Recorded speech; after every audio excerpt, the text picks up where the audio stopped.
Fire is elemental and primitive. The most miserable situation clears up when somebody gets the fire going. It should be lit, burn up and boil a kettle within 20 minutes.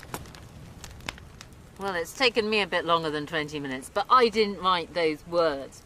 They come from Food in England, published in 1954 by Dorothy Hartley. And I use this book the whole time in my work as a historian and a curator. It's just brilliant. It's packed full of the most extraordinary, intriguing, fascinating little things you didn't know about history.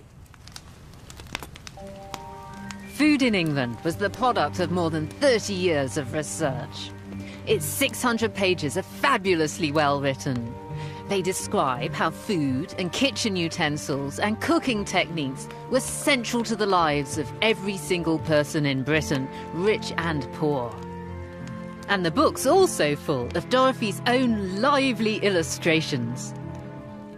I've been a big fan of Dorothy Hartley's best-known book for a long time, but I have to admit I don't know much about the woman herself.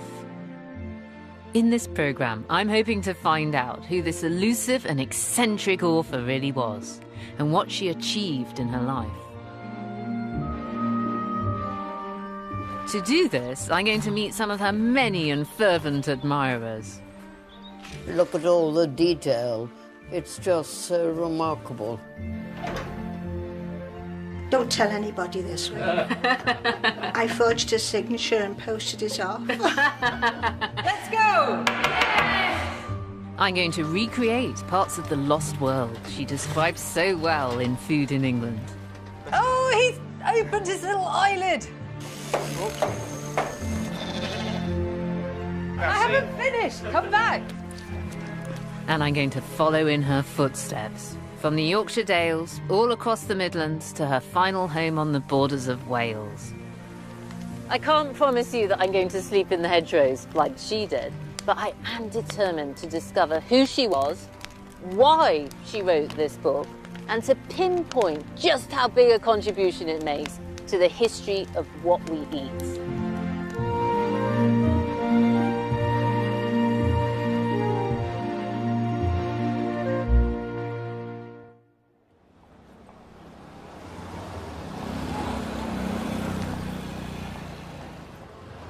Food in England is a treasure trove. It's a reference book, but also a thoroughly good read. It ranges from Saxon cooking to the Industrial Revolution, with chapters on everything from seaweed to salt. But to me, it's not a conventional history book. It hasn't got proper references to source material or footnotes, and historians like me worry about things like that. Does this really matter, though, when the heat's on in the kitchen? I'd like to know what cooks think about Dorothy Hartley. To find out, I've come to ask the award-winning chef and food writer, Roly Lee. I'm interested in Food in England because of what it tells us about the history of food, but what interests you in it as a chef? I love her concentration on what the food means. Not in terms of mythology, but in its place in the culture. And when she talks about mutton, for example, she talks about half a dozen different types of mutton, when they're at their best, where they come from, what they feed on, what gives them a different flavour. And the cooking element is just how to exploit that. What sort of impression has Dorothy Hartley made on you and your cooking? I think she's reinforced really my ideas about food. You know, I bang on about seasonality and context. I want to eat asparagus in May, for example, not because that's the best asparagus, although it is, not just because it's English and not French, although it is. I want to eat it then because that's when it feels right as part of that rhythm. It's spring, it's a shoot. And it comes after the deprivations of Lent and everything else. It's that celebration. And if you have asparagus at Christmas, you've just lost that. And that's, you know, that's an integral part of her thinking, I think. Roly is demonstrating that very principle. He's cooking two dishes that Dorothy reckons are perfect in spring: red mullet and roast duck with fresh peas. Whoa, it's pretty hot. It's quite warm. What I like is, although this is a hugely high-tech thing, actually, Dorothy shows a picture of meat being Absolutely. roasted in exactly the same way, with a vertical wall of This is what of roasting flame. means. When people put something in an oven, you know, it's a sort of baking with steam. This is proper old-fashioned roasting where it's only cooking in its own fat. You just get the flavour of the meat itself on an open fire. The duck will take another hour, but the mullet's ready. Wrapped in paper with butter and seasoning and baked whole for just 30 minutes. Dead simple. Do you want to give it a go? Yes, please. Wow, that's really salty and anchovy-like. Ugh, that's not what I was expecting at all. That is super delish. And you did hardly anything to it at all. I've done nothing. It's a respectful way to treat a beautiful fish, you'd say. Absolutely. Yeah. What would you say to Dorothy Hartley if she were to walk into the room now? Have some of the mullet, lass. Very good.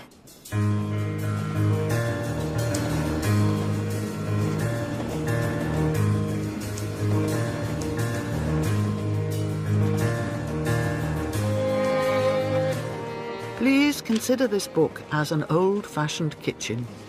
Not impressive, but a warm, friendly place where one can come in any time and have a chat with the cook. This book is an amazing treasure trove of information, not only history, but tradition and anthropology and culture and society. And it's also a book about Dorothy herself. It's quite also biographical. Here is a picture of her own grandfather's egg cosy with its knitted pom-pom on top. She said it was just like a woolly nightcap. The breakfast egg was a Victorian institution. Really nice, homely families kept their eggs coddled in hot water under a china hen. According to superstition, empty eggshells should always be broken up, lest witches make boats thereof.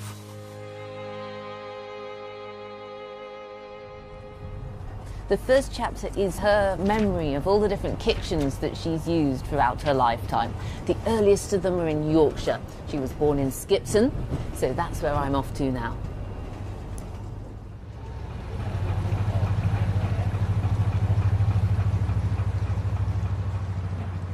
Skipton is a busy market town at the southern end of the Yorkshire Dales.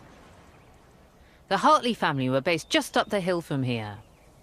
But they didn't live in an ordinary house. This is the place where Dorothy was born. It's a pretty gloomy and austere-looking place for little girls to grow up. It was, and it is, the local boys' grammar school. Her father was the headmaster. He came here in 1876. And his third child, Dorothy, was born in 1893, probably in his own private rooms, part of the main school building. Today, some of the boys are going to have a go at recipes Dorothy would have eaten here at the school in the 1890s. And at lunchtime, the rest of the pupils are going to try what they've made. To be honest, I'm not sure how well it's going to go down. What are you going to be making? We're making stargazy pie. Now, what is that? People won't know what it is. Well, it's basically herring pie, but you've got the herring head sticking out the sides. The heads are sticking out. Do you think this is going to go down well in the canteen? No. Go! All these recipes come from food in England. I think it'll taste better than it looks. I think you're right. The desserts are oatmeal pudding, and that's semolina. That's mutton broth made with sheep's bones, a staple here in Dorothy's day.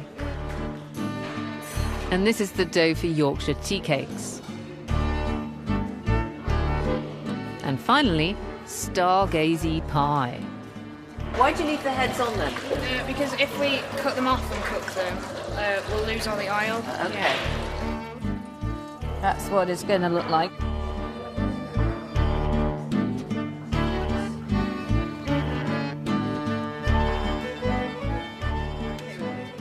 While the students are cooking, I'm going to find out what late Victorian life was like at the school for Dorothy and her family. So this room that we're in, now it's the library, it used to be the big school, it's called in 1896. What went on in here? Is it a big classroom? Yes, it's really the main teaching room. How many boys are we talking about here? You're talking about 80 boys overall, of whom about 20, never more than 30 in this period would have been boarders.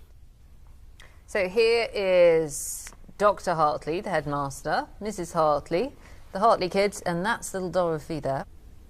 What sort of a man was he? He looks very respectable here in his mortarboard. Yes, you have to remember that the headmaster of the grammar school had a real status. It was a minor squirearchy, and so there was that sort of distance and respect in a way. I have to say Dorothy in all of these pictures looks a little bit grumpy. Yes, yes. Would you like to share your childhood home with 80 boys? I'm not sure I would. I don't think so. I don't think so. And Dorothy's mother, Mrs. Hartley, she was involved in the running of the school, wasn't she? She was, I think, pretty well the sole runner of the school. There's nobody but a matron, which they can't always afford, plus a sort of a job man, you see. So Mrs. Hartley, she's essentially the head of catering. I think she's probably the only caterer, really, most of the time. Oh, golly. From the finances, I can't see how it could have been run in any other way without her doing almost all the work herself. Producing food for 80 boys. And this made an impression on Dorothy. She remembers indeed, it. She describes the school kitchen here. She said it was masculine and enterprising. I guess they had to be pretty enterprising to feed all of those boys. She talks about homemade bread rising each week in a huge tub set before the fire, and piles of Yorkshire tea cakes came daily from the baker. It was here that I first realised the specialities of England. Bilberries from the mountains in leaking purple crates. From the east coast came barrels of herrings. Oxfordshire sent crates of wonderful fruit. From the north came sacks of oatmeal. Roll up, get some stargazy pie. Fish heads, fish tails, herrings. You're supposed to eat the actual head and the tail. No, you're not, but let's give it extra flavour. Okay, please. Which one would you like, sir? I don't even like fish. Get some stargazy pie. Get it whilst it's warm. They'll eat anything you put out for them. They like to come to school and have a bacon sandwich, and then at break time they come out with big slices of pizza, and then they come and have big bowls of pasta and homemade cake, and then they go home and eat again. Imagine Mrs. Hartley then, the headmaster's wife, catering for 80 growing boys. How did she do it? Don't know. She must have worked from 5 in the morning till 10 at night. Nice. Yeah, it's nice. Normal food's nicer. Normal food is nicer. Oh, okay. Verdict on the semolina? Good.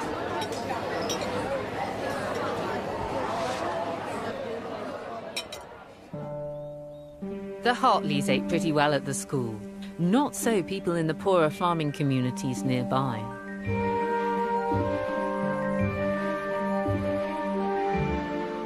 In Food in England, Dorothy writes of families in the Dales whose diet depended on what they could produce from the land around them.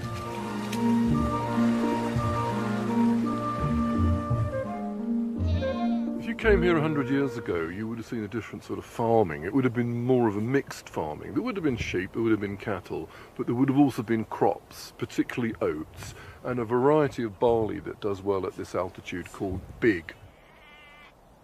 You're about 800 feet above sea level here. Wheat is just not going to succeed. Most villages were surrounded with oat fields. It's kind of got more boring in a way, hasn't it? Well, had to be self-sufficient. Yeah. Of course, we aren't any longer. No. And that's really what this sort of food was about, really. Self-sufficiency. Yeah. Northern grit. Survival. Dorothy visited the Dales regularly as a child. Later, she described how oats were the basic ingredient of meals up here.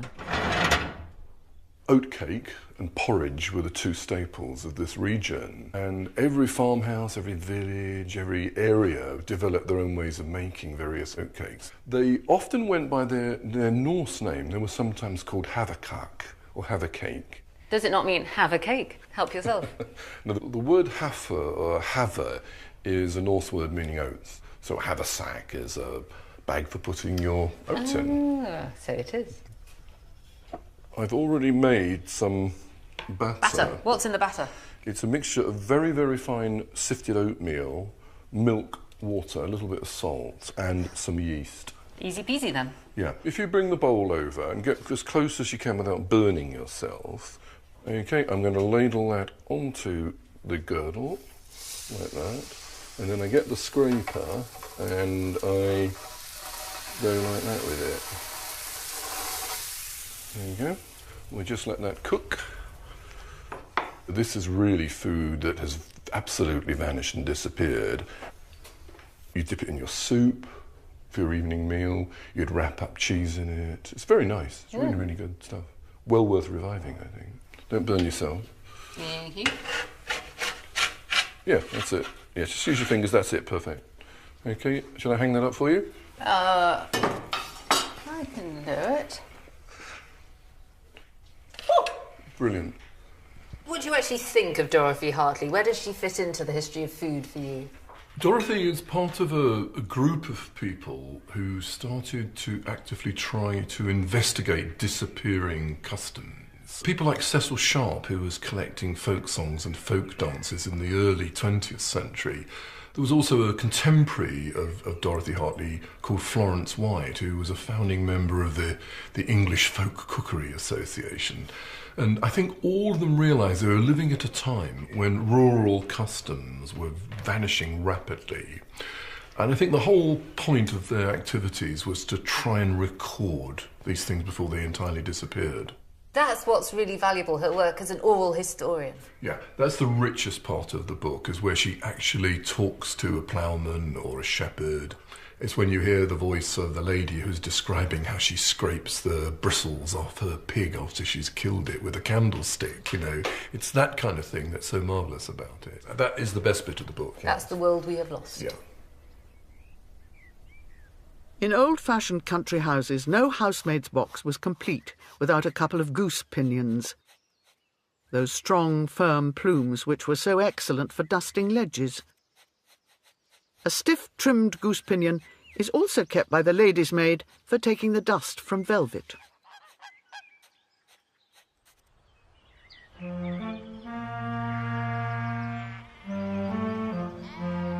Dorothy remembered the Yorkshire Dales from her very earliest childhood.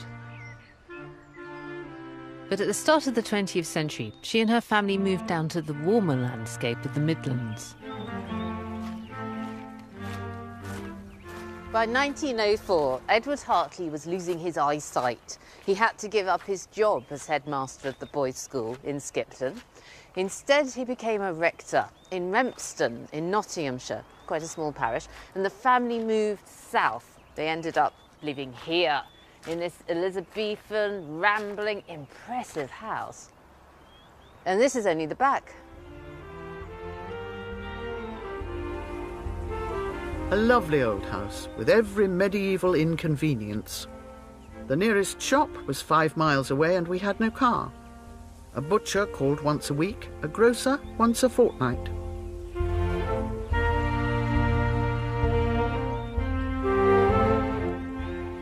Dorothy was 11 years old when her family arrived here, and now she had a room of her own at the top of the house. It was a double turn of wooden stairs and a low door into a little room, and a second door up wooden steps to a further attic. The old thatch was rotting and full of birds' nests, and there, crouched and cold, I worked from dawn. I loved that room. It was my citadel against all the hard work of long days, and in it I wrote my first book and got my master's art degree. So this is the very place that Dorothy would work between dawn and the time she had to leave to go to art school. And she used to feed the starlings out of the window here. And we know that for a fact because many years later she wrote letters about it. Do you think she's being a bit melodramatic here when she talks about how the old thatch was rotting up there in the attic and it was No, because it was very much like that when I bought it. Oh, okay. It wasn't thatch, but Felicity Fletcher Wilson bought the rectory in 1999. And during renovations, she discovered a secret stash of Dorothy's letters written to the previous owner.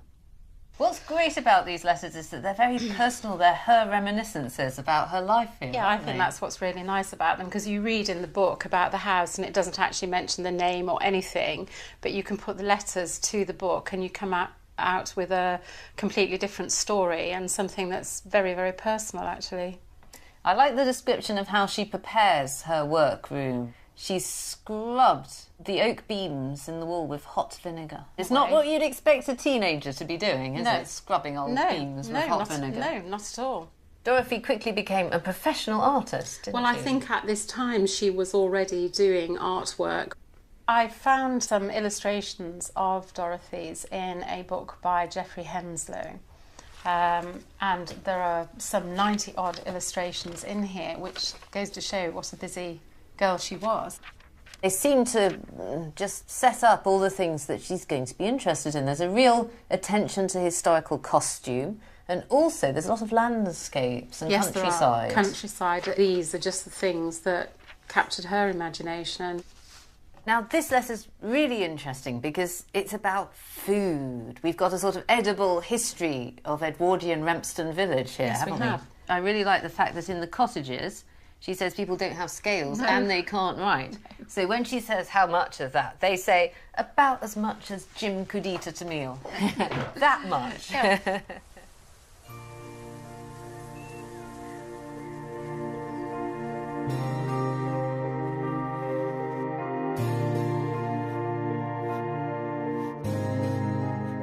After the bleak north, everything in the Midlands seemed warm, rich and ripe. The mutton was fat, the cakes full of eggs, and in September we made wonderful wines and jams and rich preserves.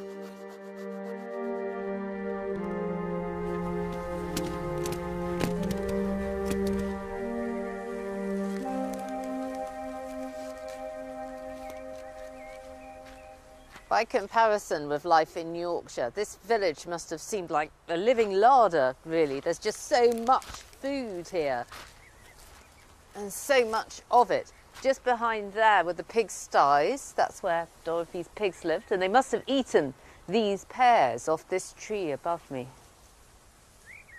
Like sensible, thrifty country people, the Hartleys wasted nothing when their pig was killed, including his head. Follow the cut already down the middle and split the head into two pieces.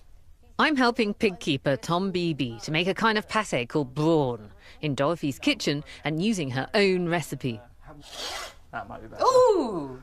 Did you feel that against the bone? I shouldn't have thought about cutting someone's leg off. I think you're going to have to give a demo. Right, I'll give it a try.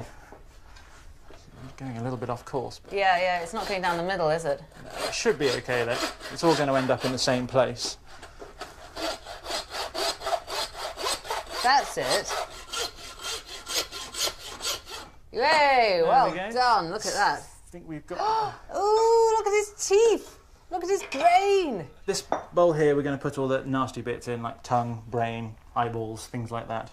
We've got to get the eye out next. The best way to do that is if you feel around, you can sort of feel an eye cavity around the bone, like there. And the best he's opened his little eyelid. Put the knife in and follow the bone all the way around and try and cut underneath the eyeball, so you take everything, the eyelid and everything out from underneath. Oh my goodness, that is so frightening and horrible. There we are, very good. Oh, this is a curious mixture of disgusting and wonderful. This seems like a really horrible, alien, strange experience. But I suppose that as modern people, we're the odd ones out, really. We're the ones who aren't familiar. Ooh, there's his eye with this. But for centuries, people would have just been used to doing this every autumn. Oh, they would have been, yeah. I think we've become quite detached in recent years from how our food is prepared, made, and actually where it comes from. Killing the pig in the autumn, everybody did it. Yes, a pig in a day, everyone would club together and they'd have a pig process in a day. They do all the brawn, they do all the butchery, make sausages, cure bacon. Everyone would club together and get it done really quite quickly.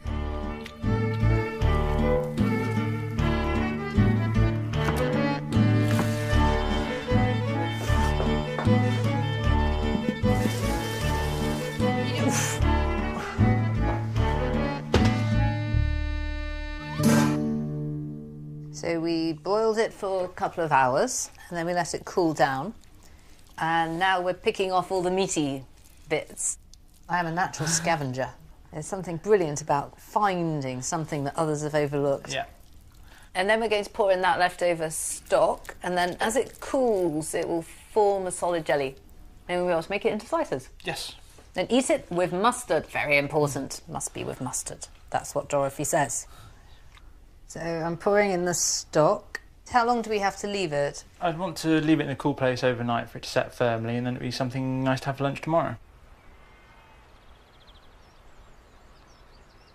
It has set into a proper glistening jelly, hasn't it? It has, yes. For you? Now, I'm really torn. I'm actually quite hungry. It smells nice. That's all good. It appears. But what's flashing into my mind is cutting out the pig's eye with the knife. Really? Yeah. I think the best thing to do is give it a try and see what it ends up like. That's not bad. The mustard certainly helped.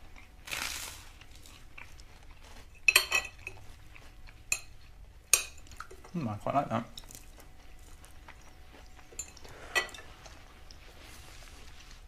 I've overdone the English mustard. You're wolfing it down here. That's quite nice. I'm quite enjoying it. I'm sorry, I don't like it. That's all right. I'm sorry to say, I think it's really disgusting. I've done my best to try and like it. Why doesn't anybody eat brawn these days? There are reasons. It tastes awful.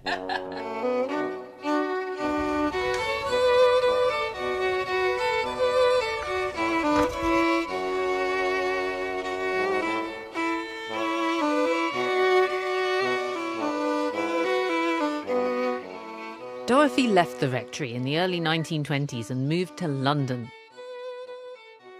The capital gave her room to develop her talents as an artist and writer.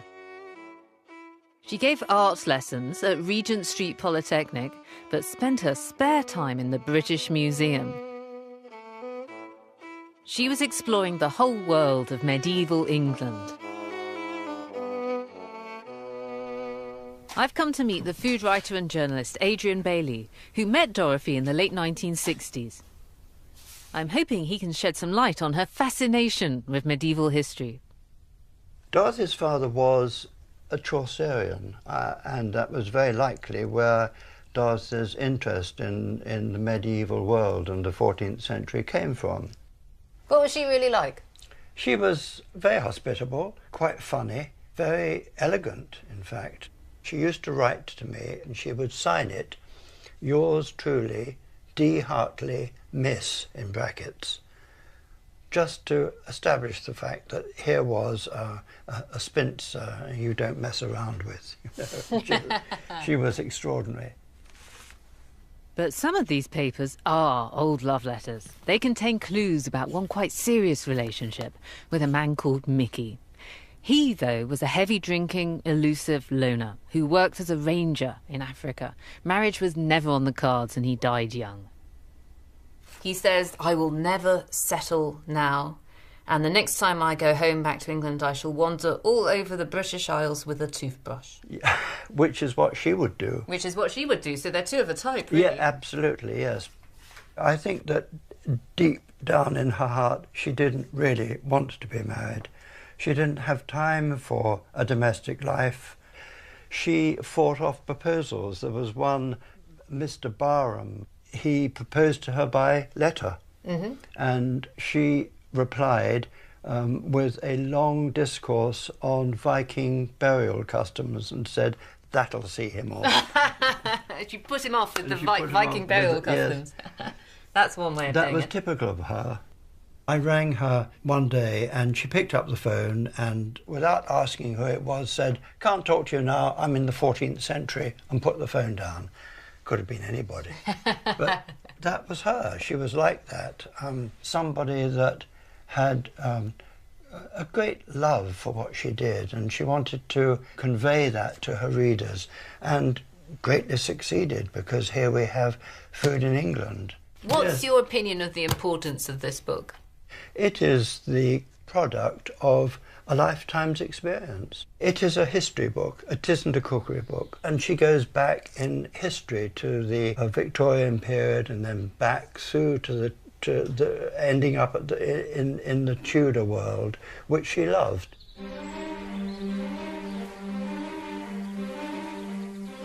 Dorothy's engagement with history bore fruit in 1925 when she published her first book, Life and Work of the Peoples of England.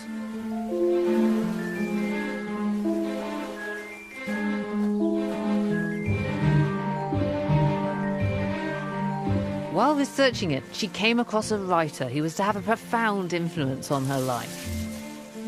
A Tudor farmer and poet called Thomas Tusser.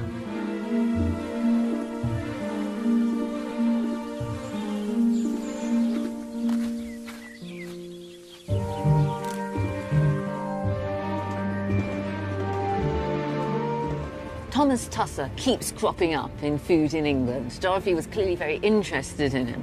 He spent his life in 16th century Suffolk, and she tracked him down there. This photo shows her standing up to her ankles in a bog, and it says on the back, "Me on Tusser's Marsh." Well, I think I need to visit Tusser's Marsh and Tusser's landscape to see what they might tell us about Dorothy herself.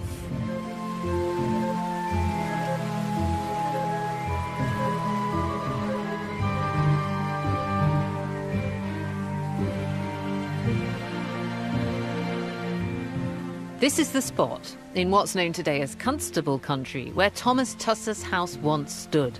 He was born in Rivenhall in Essex in about 1524. 100 Good Points of Husbandry is his rhyming book about agriculture. To take thy calling thankfully, and shun the path to beggary, to grudge in youth no drudgery, to come by knowledge perfectly, to follow profit earnestly, but meddle not with pilfery, to get by honest practicing, and keep thy getting covertly. These be the steps unfeigningly to climb to thrift by husbandry. Whoa, hop. Good lads. Right. Tusser was one of the first writers to record the experience of ordinary tenant farmers.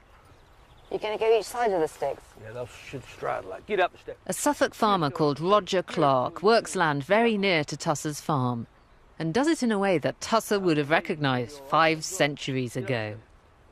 Tell me a bit about Suffolk punchers then, these enormous horses. Are they specially for ploughing?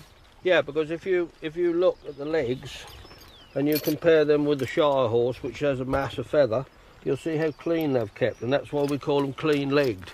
So the Shires get all muddy when they're going up and down, and that's no good? The Suffolk horse was bred as the perfect agricultural horse. He is a human tractor, not Yeah. a human tractor. Yeah, an he's equine tractor. Absolutely, yeah. They have the oldest recorded pedigree, bar the thoroughbred.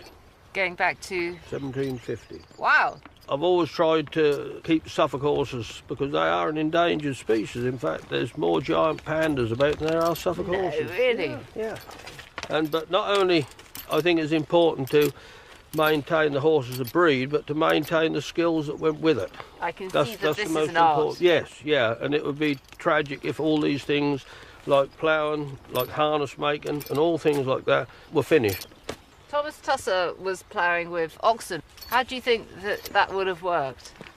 Well, as I can see it, you had the oxen, but you also had a boy with you with a sharp stick to poke them along. Poke them along. With these, you don't need that. Tusser tells us, look well to thy horses in the stable thou must, let not your hay be foisty, or your chaff full of dust, nor stone in their provender, or feathers or clots, nor feed with green peas and for the breeding of bots. So, don't let the hay be foisty. Which was He mouldy. He doesn't eat foisty No, hay, obviously. certainly doesn't. No stones in the food. No, And the horses, no dust. no dust. No. What are bots? Bots as the larva of a gadfly. Ah. And they attach themselves Yeah. to the stomach and then they come out through the skin. I mean, today we worm horses in November because that get rid of the bot larvae. Now, I'm worried about Jester getting cold. That's it. Do we need Have to another warm round up, off. do a bit more? Yeah, well right, done. okay.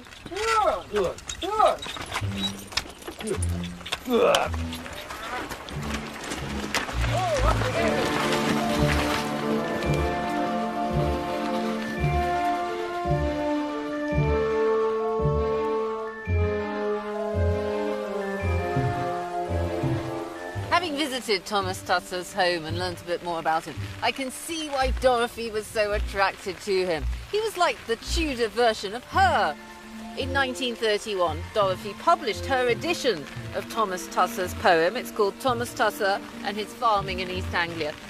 Both of them were interested in crops and the land and seasons and how things were done, and both of them had the ability to express it in really simple language. Dorothy clearly shared Tusser's interest in everyday things, and she did probe really deeply into his life and work.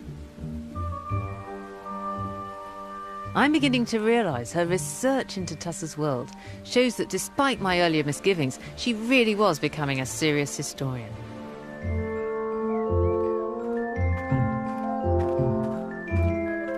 In the 1930s, she travelled the country, documenting and illustrating rural ways of life in 3 books and a regular column for the Daily Sketch newspaper. I've come to visit someone who's spent many years researching this period of Dorothy's life. The potter and artist Mary Wandrush. And she's making me lunch. We're not cooking it because it's already been smoked, and that is, in a sense, cooking it. How do I get it out? Like this? No, you don't. No, there's a trick. The trick is this. Oh, look at that. It lifts up. Mary's warmed up some Arbroath smokies, smoked haddock from northeast Scotland, which Dorothy describes in one of her Daily Sketch articles. So there's our lovely smoky, and I'll tell you what it's supposed to be like. It's supposed to be a gold-bronzed fish, smoke-dried, redolent with the savour of the peat. And mind the bones. Mind the bones. That's really good. You certainly need the butter with it. Most delicious. What do you think? Very nice. It's delicious, but I don't think we should be eating it in your lovely warm kitchen. We should be in a smoke-filled cottage in the middle of a peat bog in Scotland. I can see you're a romantic, Lucy. Yes. Because you're an artist, what do you see in her as a fellow artist? Well, really, I see her more as an illustrator than as an artist. And her drawings are so wonderfully accurate. So what really fascinates me is the way she makes it absolutely clear what everyone or everything is doing, how it's made, the detail. And despite from being so accurate, they're not boring at all. They're all lively. Her observation is acute. Look at all the detail, the tool you're using and the plaiting, and it's just so remarkable. What do you think is the most important thing of all about Dorothy Hartley? Well, it's the breadth of her interests. She was really a very adventurous woman and very hard-working. And one of my theories is this was because she wasn't married, didn't have children, or some fractious husband, and that whole focus went on whatever she was researching at the time.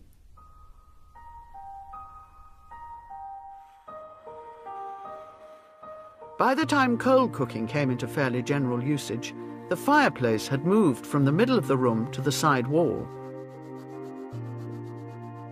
Chimneys had been built climbing up the older houses like hollow caterpillars clinging to a leaf. Tell me a bit about your amazing cottage. How long have you been living here? Well, I bought the house in 1955. My husband, I was going to say buggered off. You can't say bugger, I believe. Never. I think you can. I think if you want to. Yes.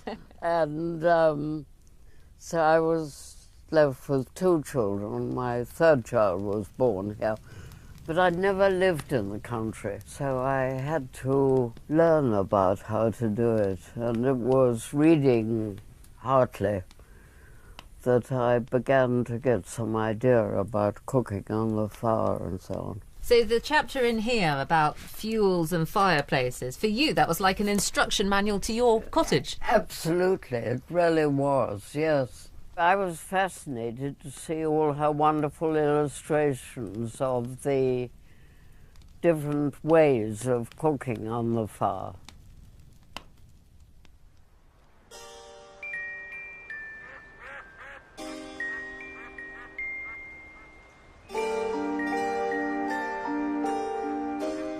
Dorothy devoted no less than 30 pages to fuels and fireplaces in Food in England. She researched the book as she roamed the countryside, sometimes by car, sometimes by bike. Sleeping rough under the stars, she relished the hardships. I was freezing on the Pilgrim's Way. My fingers were claw-curled with cold inside my gauntlets. Almost I could hear the ghosts of Chaucer's riders, their horse bells tinkling down the path like melting ice.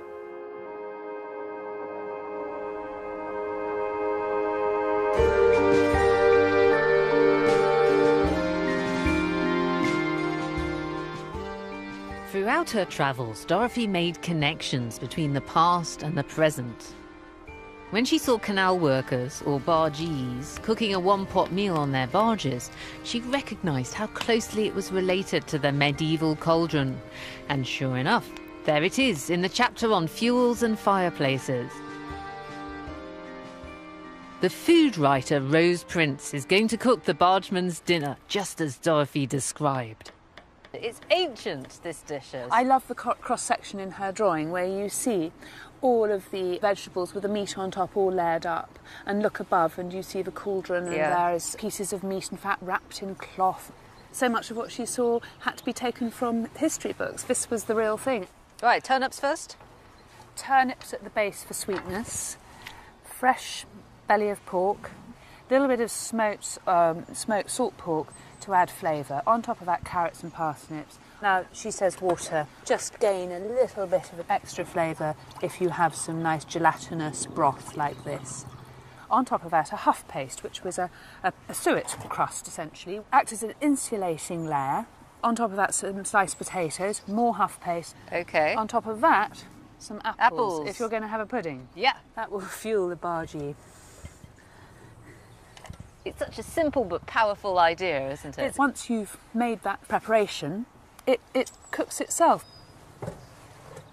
Great. Oh! Into the water, do you think? There we go.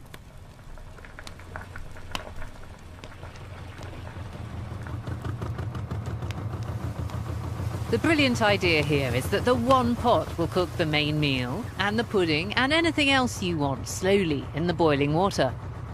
It'll be ready to eat after about 2 hours, or you can just leave it to bubble away all day until the boatsman, like Tim here, gets hungry. Oh, that cooks! It works! That is true cooked food! And look at the pastry's cooked. Oh, it looks cooked. It looks like a suet pudding. Uh-huh, yeah. The apples will get their shape nicely, Apple sass. Needs a bit of custard on there, I think. There it is. Bit of turnip. Now then. Great. Thank you very much. Smashing. You got a fork there? Did you? That warms the cockles of the heart, doesn't it? Well, I think it's great. Just the sort of thing you need at the end of a day. What are your final thoughts then on Dorothy, Rose? What does she mean to you? I think she's the most interesting writer to have covered British food for a simple point that she is the person who found out what everyone is eating. So often we know what kings ate. Yeah. And we know what ladies in Tudor households prepared for their big kitchens, but we don't know what people ate. And through her very forensic investigation into all the equipment and the animal breeds and the landscape, she found out. Yeah. And that marks her out above everyone else.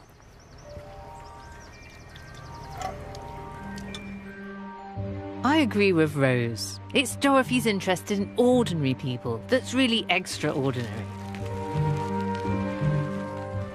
And I'm beginning to appreciate that she was a chronicler of her own times. Food in England isn't just a history book. It also paints a picture of the England she crisscrossed between the wars. In her newspaper articles and photographs, her fascination with the way people lived and worked on the land is plain to see. She devotes no less than 29 pages of Food in England to the very mundane subject of sheep. An old shepherd and myself spent one summer mapping the moorland. It was a curious piece of work and very enlightening as to the mentality of mutton. Dorothy writes really romantically and evocatively about farming life, but she also includes lots of utilitarian information too, like absolutely everything you can do with absolutely every single part of a cow or a sheep. She brings to life the annual spectacle of the sheep shearing. This is Manor Farm, a hill farm right up above Wharfdale, and it's a good day to be here because it's shearing day.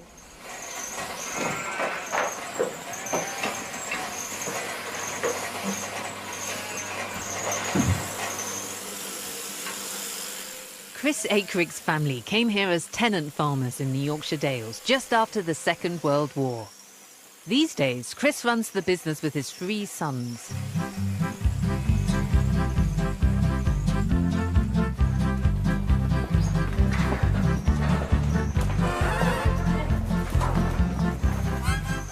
My turn now. First, we're just going to practice cuddling a sheep. Just grip it well. That's it. I've got them. That's it. Next. I love sheep. I love you.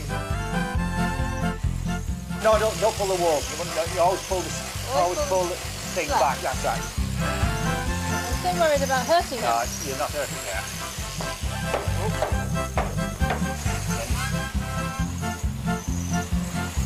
That's it.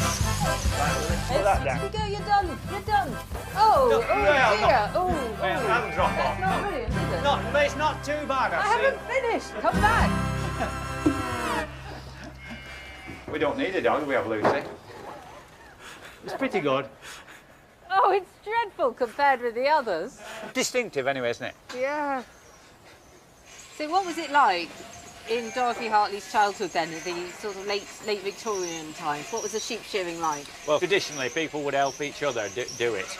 And of course it was much quieter. I remember an old chap telling me once that he was the very first one to take a machine round to one of these parties where they all, you'd perhaps invite, you do it with your neighbours and perhaps invite some other people to come and they all have a clipping session, you see, and he went with his machine. But of course it meant that the others couldn't hear each other talking, so they never asked him again. That's modernity for you, isn't it? Exactly.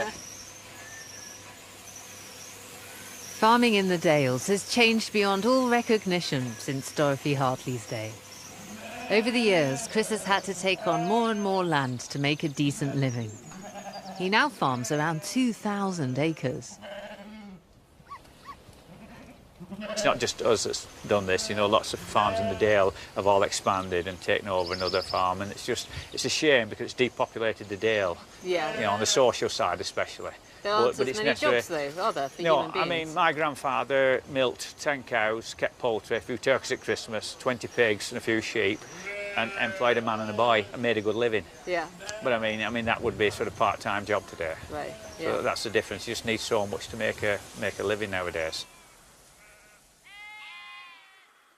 At sheep shearings, baskets of beef sandwiches were carried around, each with a mustard pot tied to the handle. No one eats mutton at a sheep shearing. Right, I'm having mustard. I'm going to have onions, I think. Go on then. Dear Emily. Any excuse to eat beef, it's pretty good. Dorothy's writing is so compelling, partly because she's capturing a world just on the cusp of destruction. She described the lifestyle of Chris Akrig's grandfather and others like him, even as it began to fall apart, with mass production and mechanisation. 2 generations and a world war later, it was a way of life that would be lost forever.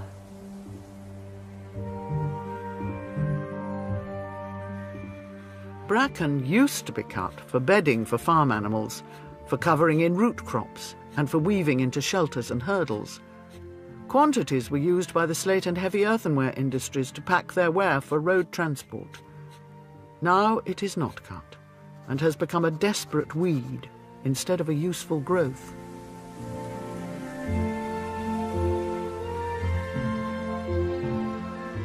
Most of the research for food in England was done during her wandering years. But after 1945, Dorothy settled down here, in North Wales, and this is where my journey ends. She lived in the village of Ron, in a house she'd inherited from her mother overlooking the Llangollen Canal. It was here that 30 years of painstaking observation came together in her magnum opus, the book that's her greatest achievement. Food in England was published in 1954. Reviewers loved it. Harold Nicholson, writing in the Times, said, "Miss Dorothy Hartley's Food in England will become a classic." He was right. Food in England has never been out of print.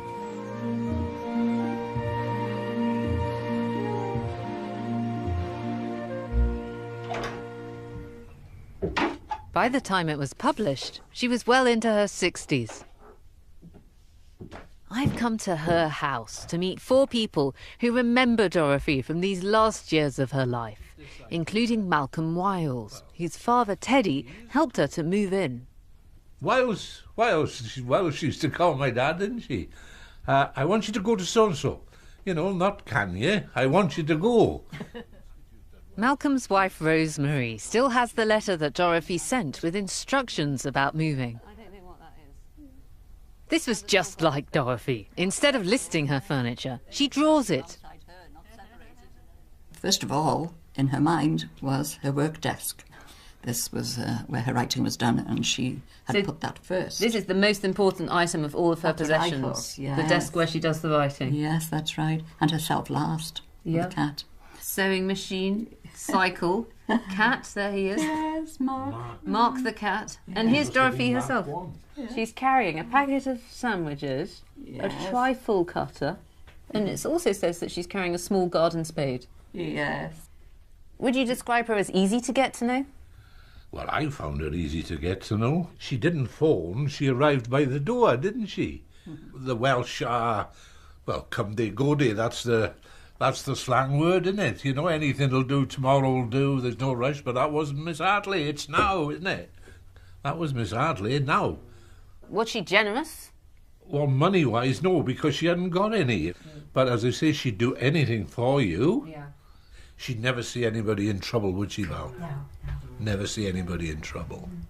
And she didn't want the world to know that she'd done this, that or the other for him. She asked me to type a letter for her on an old machine, a rickety old machine, and she dictated it to me, you see. Oh, she kept changing her mind. Oh, no, cross that out. So cross it out, X it out, no Tipp-X in those days.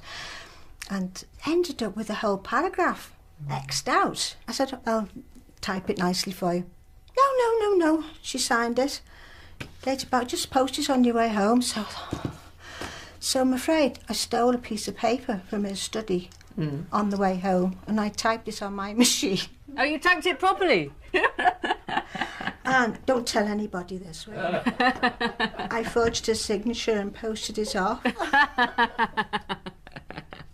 What's the most personal item of Dorothy's that you own? I think probably the most interesting one that came out of all the boxes and files and papers was her handbag. The handbag, look at this, it's the handbag of Dorothy Hartley. And it's more or less just as the contents were in there. That seems to me exactly the sort of thing I would imagine her carrying, something big that you could knock people on the head with if you wanted to. Can I open it? Please do, yeah. That's such an intimate thing to do, to look into a lady's handbag. Yeah. It feels wrong to look into somebody's handbag. She wouldn't mind. I guess she'd have done the same thing, wouldn't she? Yeah. If she found our handbags lying around, she'd be right in there having a look. Something handcrafted in there, she would. Now, here we've got a little knife. Little horn pen knife. Oh, look, this is so characteristic. It's her ticket to the reading room at the British Museum. Yes. Miss D. Hartley, not transferable. That's just the sort of thing I would have hoped to find. Oh, and we got another one. The Departments of Manuscripts at the British Library. Here's something else incredibly characteristic. She's carrying around an atlas. It's an atlas of the British Isles, so she always knows where she is and where she's going next. Yes. That really is the woman in a bag, isn't it? All of those things together there. I'll tell you now, Lucy, I walked in here today and it affected me. I've not been in here since the day of the funeral. And when I come through that door... And she's not here? There was a lump in my throat. We weren't close nor anything like that, no more than doing things for her. But I still felt, as they say what it was a lump in my throat. Having followed Dorothy's journey to its very end, I'm surprised and impressed to find a respectable schoolmaster's daughter following such an unconventional course through life. I've come to realise she's more than a great writer. I think she's an admirable human being. Dorothy died in 1985, and it was Malcolm who brought her body up from the house here to the churchyard. I was really moved by how much Malcolm and her other friends still seem to miss Dorothy. They regret the fact that she didn't leave any children, but instead she did leave us this amazing book. And as I followed her up and down the country, from Yorkshire to Leicestershire to Suffolk to Wales, I've really come to appreciate just how magnificently eccentric she really was. She devoted her whole life to this mad quest to capture a lost world. And thank goodness she did. The world needs these crazy, passionate people like Dorothy.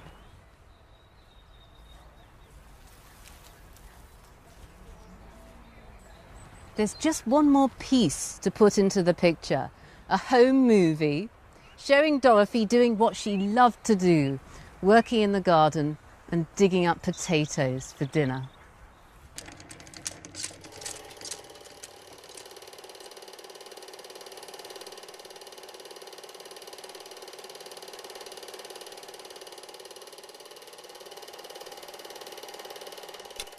If everything I possess vanished suddenly, I'd be sorry.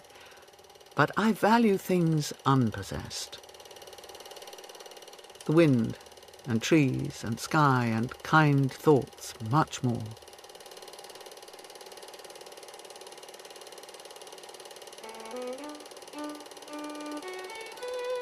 What a poetic old party, eh?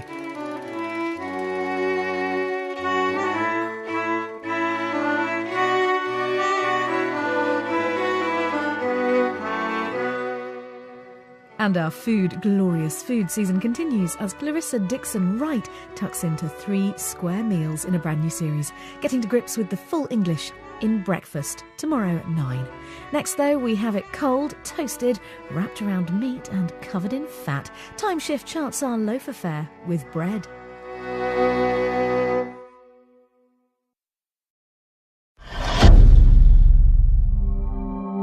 Thank you for watching The Amazing TV. Don't forget to subscribe.